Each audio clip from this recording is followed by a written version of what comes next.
ಮೋದಿ ನಿವಾಸದಲ್ಲಿ ತಡರಾತ್ರಿವರೆಗೂ ಕೂಡ ಸರಣಿ ಸಭೆಗಳಾಗ್ತಾ ಇದೆ. ಹೈ ವೋಲ್ಟೇಜ್ ಮೀಟಿಂಗ್ ಅನ್ನ ಮೋದಿ ನಡೆಸಿದ್ದಾರೆ. ಈಗಾಗಲೇ ಭೂಸೇನಾ ಮುಖ್ಯಸ್ಥ ಜನರಲ್ ಉಪೇಂದ್ರ ದ್ವಿವೇದಿ, ಹಾಗೆ ನೌಕಾಪಡೆಯ ಮುಖ್ಯಸ್ಥ ಅಡ್ಮಿರಲ್ ದಿನೇಶ್ ಕೆ ತ್ರಿಪಾಠಿ, ಹಾಗೆ air chief marshal Amarpreet Singh, ಈ ಸೇನಾ ಪಡೆಗಳ ಮುಖ್ಯಸ್ಥರ ಜೊತೆ ಮಹತ್ವದ ಸಭೆಯನ್ನ ಮೋದಿ ನಡೆಸಿದ್ದಾರೆ. ಒಂದು ಕಡೆ ಸೇನೆಗೆ ಫ್ರೀ ಹ್ಯಾಂಡ್, ಮತ್ತೊಂದು ಕಡೆ ತಡರಾತ್ರಿವರೆಗೂ ಕೂಡ ಈ ಮೂರು ಸೇನೆಯ ಮುಖ್ಯಸ್ಥರ ಜೊತೆಗೆ ಸರಣಿ ಸಭೆಗಳು. ಹೈ ವೋಲ್ಟೇಜ್ ಮೀಟಿಂಗ್ ಅನ್ನ ನಮೋ ಅಥವಾ ಮೋದಿ ಈ ಸಂದರ್ಭದಲ್ಲಿ ನಡೆಸಿದ್ದಾರೆ.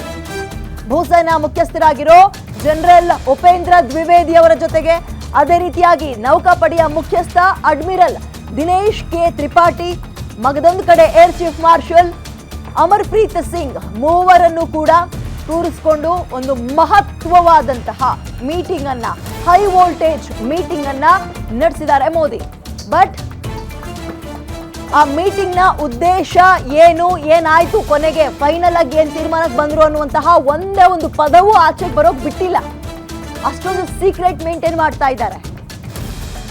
ಮತ್ತು ಯಾವ ರೀತಿಯ ಒಂದು ಚರ್ಚೆಗಳಾಗಿದೆ, ಏನ್ ಮಾಡಬಹುದು ಅನ್ನುವಂತಹ ಕುತೂಹಲ ದೇಶದ ಒಳಗಿರುವ ಜನಕ್ಕೆ ಕಾಡ್ತಾ ಇದೆ. ಯುದ್ಧದ ಭೀತಿ ಪಾಕಿಸ್ತಾನಕ್ಕೆ ಕಾಡ್ತಾ ಇದ್ರೆ ಯುದ್ಧ ಹೇಗೆ ನಡಿಬೇಕು, ಈ ಸಲ ಕೊಡುವಂತಹ ಪೆಟ್ಟು ಅಂತಿಂತ ಪೆಟ್ಟಾಗಿರಬಾರ್ದು ಪಾಕಿಸ್ತಾನಕ್ಕೆ, ಅದರ ಜೀವಮಾನದಲ್ಲಿ ಅದು ಅರ್ಧಿಸ್ಕೊಳ್ಳೋಕೆ ಆಗಬಾರ್ದು. ಆ ಹಿನ್ನೆಲೆಯಲ್ಲೇ ಈ ಮೂವರನ್ನೂ ಕೂಡ ಕೂರಿಸಿ ಒಂದು ಹೈ ವೋಲ್ಟೇಜ್ ಮೀಟಿಂಗ್ ಅನ್ನ ಮೋದಿ ನಡೆಸಿದ್ದಾರೆ. ತಡರಾತ್ರಿವರೆಗೂ ಕೂಡ ನಡೆದಿರುವಂತಹ ಮೀಟಿಂಗ್ ಇದು. ಮತ್ತು ಅವರು ಇದ್ದಂತಹ ಕಾರ್ಯಕ್ರಮಗಳನ್ನೆಲ್ಲ ರದ್ದು ಮಾಡಿಕೊಂಡು ಎಲ್ಲ ಅವರು ಚೀಫ್ ಗೆಸ್ಟ್ ಆಗಿದ್ರು ಅದೆಲ್ಲದಕ್ಕೂ ಆಲ್ಟರ್ನೇಟ್ ಮಾಡಿದ್ದಾರೆ. ರಷ್ಯಾಕ್ಕೆ ರಾಜನಾಥ್ ಸಿಂಗ್ ಅವ್ರನ್ನ ಕಳಿಸ್ತಾ ಇದ್ದಾರೆ. ಅಲ್ಲಿಗೆ ಅರ್ಥ ಏನೋ ಒಂದು ದೊಡ್ಡ ಮಟ್ಟದಲ್ಲೇ ಪ್ಲಾನ್ ಆಗ್ತಾ ಇದೆ ದೇಶದಲ್ಲಿ. ಪಹಲ್ಗಾಮ್ನ 26 ಜನರ ನರಮೇಧವನ್ನ ಮೋದಿ ಅವರು ಲೈಟ್ ಆಗಿ ತಗೊಂಡೇ ಇಲ್ಲ, ತಗೊಳ್ಳೋಕ್ ಚಾನ್ಸೂ ಇಲ್ಲ.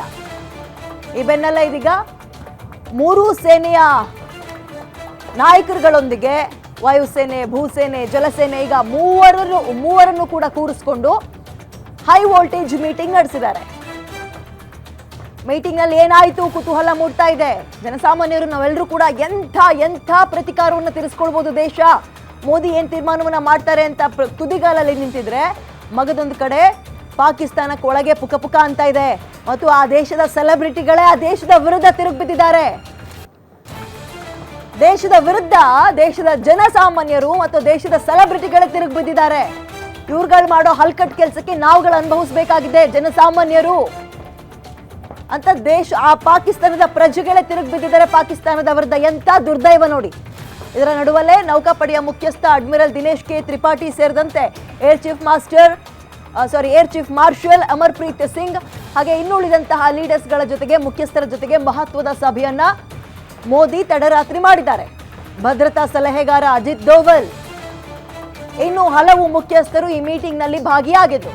ಬಟ್ ಮೀಟಿಂಗ್ ನ ಹೈಲೈಟ್ಸ್ ಏನು, ಅಂತಿಮವಾಗಿ ಏನ್ ತೀರ್ಮಾನ ಆಯ್ತು ಅನ್ನೋ ವಿಚಾರಕ್ಕೆ ಸಂಬಂಧಪಟ್ಟಂತೆ ಒಂದೇ ಒಂದು ಅಕ್ಷರವೂ ಕೂಡ ಏನ್ ಚರ್ಚೆ ಆಯ್ತು ಅನ್ನೋದ್ರ ಬಗ್ಗೆ ಹೊರಗೆ ಲೀಕ್ ಆಗೋಕೆ ಬಿಟ್ಟಿಲ್ಲ. ಅಷ್ಟೊಂದು ಸೀಕ್ರೆಟ್ ಅನ್ನ ಮೇಂಟೈನ್ ಮಾಡ್ತಾ ಇದ್ದಾರೆ. ಮಾಡ್ಬೇಕಾಗುತ್ತೆ ಇಂಥ ಸಂದರ್ಭದಲ್ಲಿ.